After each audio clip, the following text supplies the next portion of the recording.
Hi, my name is Taylor Perlmutter, and I'm going to be talking about how to start your own company. And my audience includes Christina Venezia and Stephen Cunningham. Okay, so how many of you hope to start your own business one day? And do you know how you're going to get the capital to do this?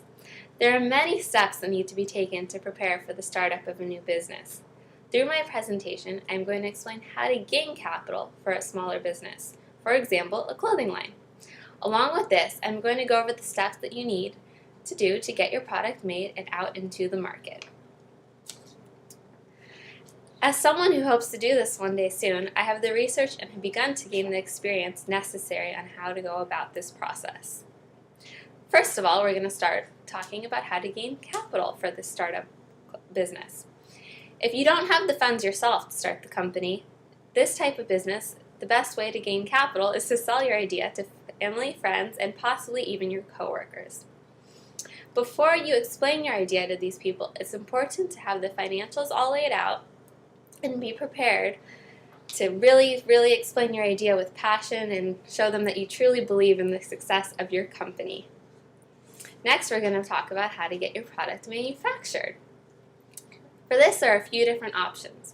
A product can be manufactured within the country or outside the country. When you're choosing which one you want to do, it's important to take into consideration the cost of travel if you do decide to have your product made in another country. Some designers will choose to have someone design their first prototype for them and then they'll put it into mass production, while other designers will actually make their first prototype themselves so that they guarantee they're getting exactly what they want. Whether you decide to make the prototype yourself or have someone else do it for you, it is important to always have a prototype done before you go into mass producing your product. When getting your product manufactured, it is also important to remember to find a person that you can count on to deliver and manufacture your product on time and with the highest quality. Next, we're going to talk about how to market your brand efficiently. As the owner of a clothing line, it is important to constantly be thinking of new ways to get your product out into the market. In order to be successful in getting your clothing line into a retail store and notice, it is important to make sure that your product stands out and gives your consumer a reason to support your brand and business and buy your clothing pieces.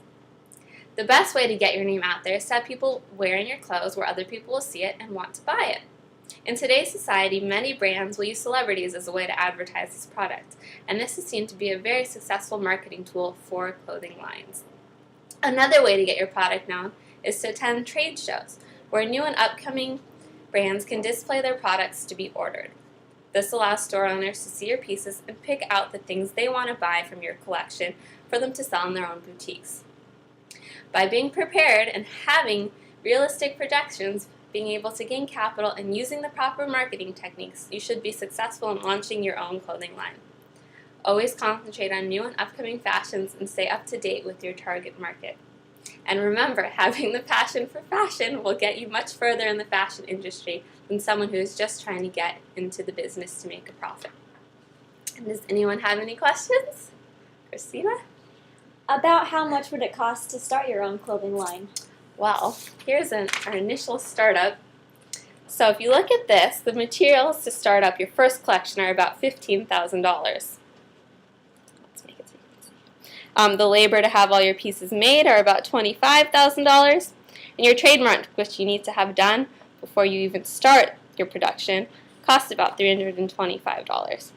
Then we need to take into consideration shipping and storage equipment, which will cost about $1,000 for your first collection, computers, which you'll need to help design your products and make your website, about $3,000, and then legal fees, which will give about $4,000 too. So the total startup for your first collection will be about $48,000 and $325. Any other questions? Thank you.